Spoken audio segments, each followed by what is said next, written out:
Salam bagi kita semuanya, ibu bapak saudara-saudara yang kami kasihi dalam Kristus Yesus.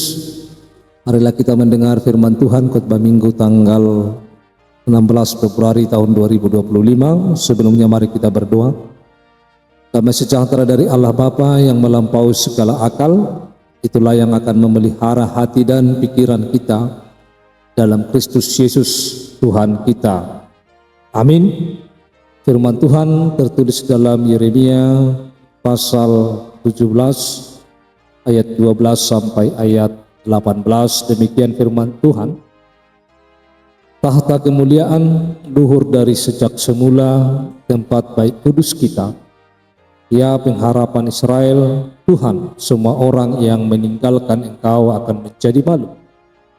Orang-orang yang menyimpang daripadamu akan dilenyapkan di negeri, sebab mereka telah meninggalkan sumber air yang hidup, yakni Tuhan. Sembuhkanlah aku ya Tuhan, maka aku akan sembuh. Selamatkanlah aku, maka aku akan selamat. Sebab Engkaulah kepujianku. Sesungguhnya mereka berkata kepadaku, di manakah firman Tuhan itu? Biarlah ia sampai. Namun tidak pernah aku mendesak kepadamu untuk mendatangkan malapetaka. Aku tidak mengingini hari bencana. Engkaulah yang mengetahui apa yang keluar dari bibirku. Semuanya terpampang di hadapan matamu. Janganlah engkau menjadi kedahsyatan bagiku. Engkaulah perlindunganku pada hari malapetaka. Biarlah orang-orang yang mengejar aku menjadi malu, tetapi janganlah aku ini menjadi malu. Biarlah mereka terkejut, tetapi janganlah aku ini terkejut. Buatlah hari malapetaka menimpa mereka, dan hancurkanlah mereka dengan kehancuran berganda. Demikian pembacaan firman Tuhan. Tema khotbah kita, Tuhan pengharapan kita. Yeremia dipanggil menjadi nabi pada masa mudanya, dan di dalam pelayanannya sebagai nabi, dia menghadapi berbagai pergumulan, baik dari keluarga, dari imam, dari raja, dan juga nabi-nabi palsu pada saat itu. Beratnya berbagai pergumulan yang dihadapi terkadang membuat Yeremia merasa berputus asa dan berkeluh kesah. Bahkan Yeremia juga pernah menyesali kelahirannya. Yeremia bergumul bukan karena dosa-dosanya, tetapi dia bergumul karena bangsa Israel yang berdosa dan sering menyembah berhala. Israel sering mengabaikan Tuhan, sering menyembah berhala. Dengan itu bahwa Yeremia bergumul berat. Dia berbeban berat karena ia harus menubuatkan kejatuhan Yerusalem. Dia dibenci, bahkan dia pernah direncanakan akan dibunuh, dan dia juga dimasukkan ke dalam sumur. Tapi pergumulan yang berat yang dihadapi dalam hidupnya, dia setia berpengharapan kepada Tuhan dan setia melakukan setiap panggilannya sebagai nabi. Saudara-saudara, bahwa Yeremia menjelaskan, menceritakan dosa Yehuda tentu dapat mendatangkan hukuman Allah kepada mereka. Dia memberitakan bahwa dosa yang mereka perbuat akan mendatangkan hukuman. Ada konsekuensi yang harus mereka terima akibat dosa-dosa mereka. Dan di sini dalam Yeremia 17 ini, Yeremia menjelaskan dosa-dosa bangsa Israel atau Yehuda. Adapun dosa-dosa itu mulai dari 1 sampai ayat 4, bahwa dosa bagi bangsa Israel telah terukir dalam hatinya. Ini menggambarkan dan menunjukkan apa yang terjadi di dalam kehidupan batiniah yang menjadi pusat kepribadian manusia. Tidak ada sedikit pun goresan dan tanda pada hati mereka yang menandakan suatu respon, suatu jawaban yang baik terhadap firman Tuhan. Saudara-saudara, apa yang tergores di dalam hati mereka? Yang tergores adalah hanya dosa. Dosa yang kedua, bahwa bangsa Israel lebih mengandalkan manusia daripada mengandalkan Tuhan.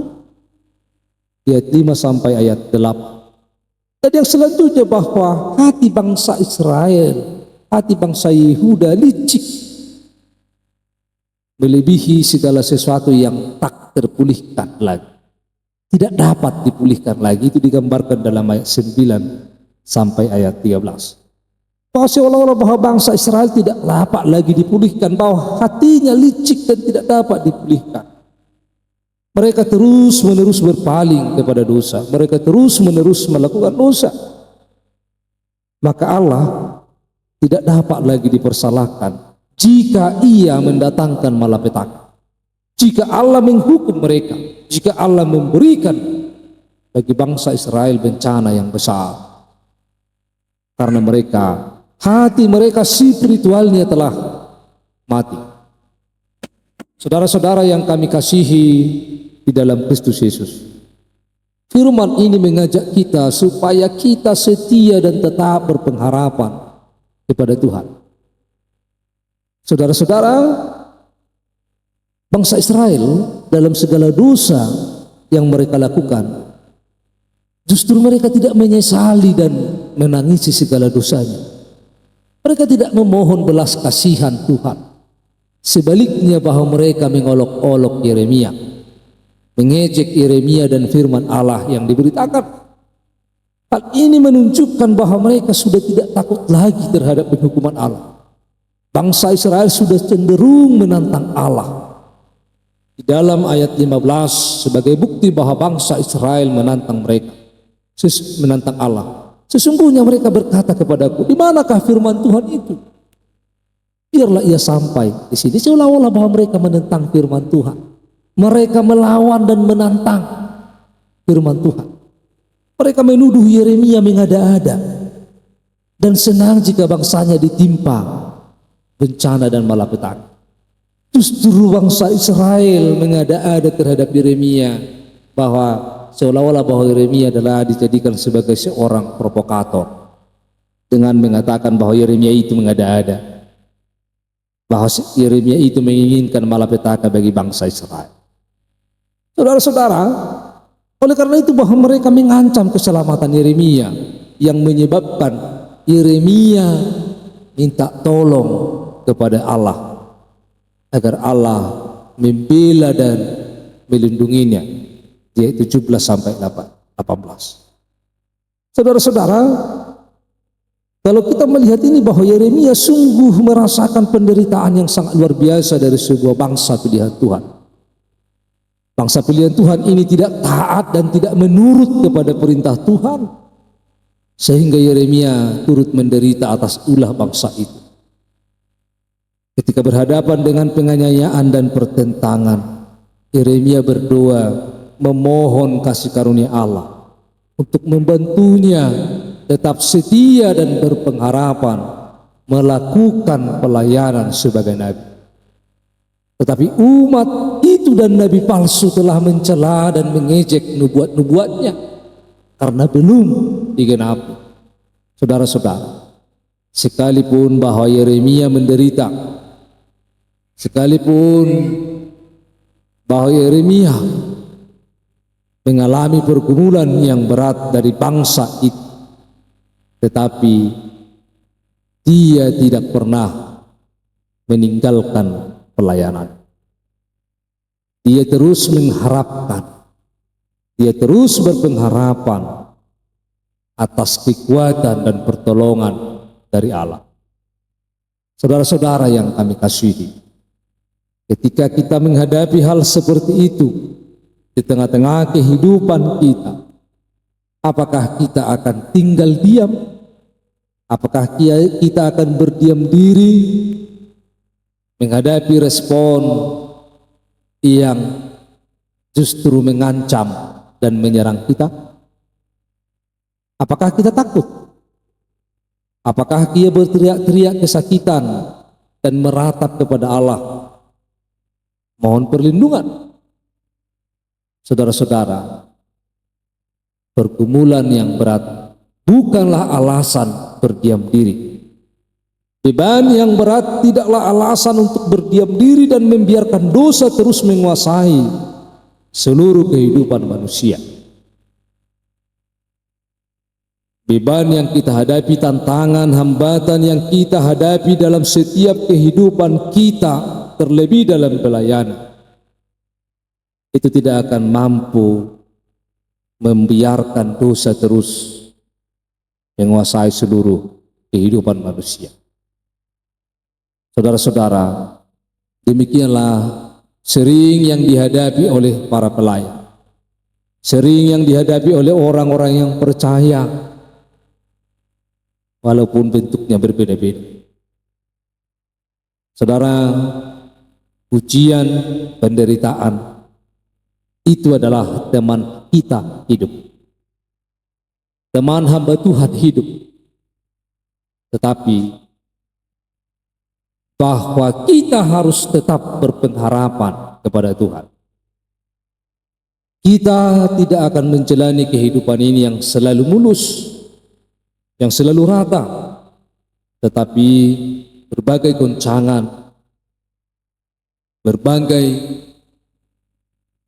jalan yang bergelombang akan kita jalani. Tetapi kita harus tetap berpengharapan kepada Tuhan. Saudara-saudara yang kami kasihi dalam Kristus Yesus, kalau kita melihat respon bangsa Yehuda terhadap Yeremia, adalah buah yang pasti dari hati manusia yang sudah dikuasai dan dibutakan oleh dosa. Respon Yehuda pada saat itu bahwa mereka telah dikuasai oleh dosa dan mereka telah melakukan segala kejahatan. Kalau kita bertanya kepada diri kita sendiri, apakah ini terjadi dalam hidup kita? Apakah ini terjadi dalam sekeliling kita pada saat ini?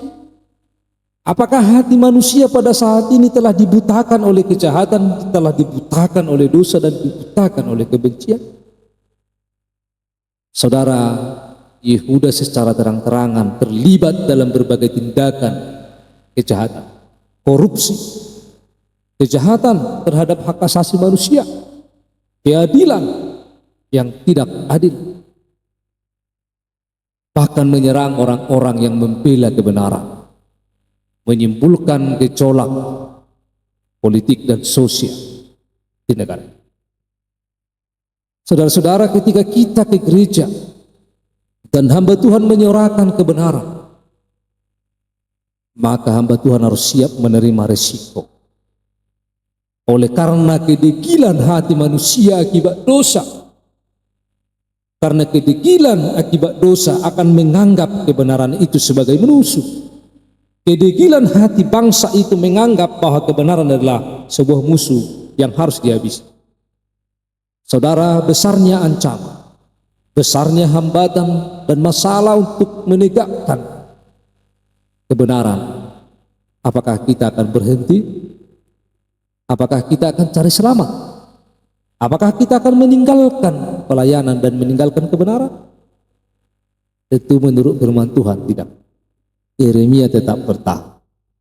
Yeremia tetap setia dalam pelayanannya sekalipun menekan kita juga pelayanan kita.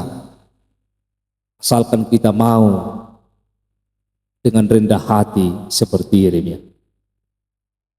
Apapun yang terjadi demi kebenaran, bahwa kita harus rendah hati dan datang bersembah kepada Tuhan, mengakui kelemahan dan keterbatasan, dan kita tetap berharap hanya pada Tuhan Allah yang senantiasa memberikan tugas pelayanan untuk kebenaran ini.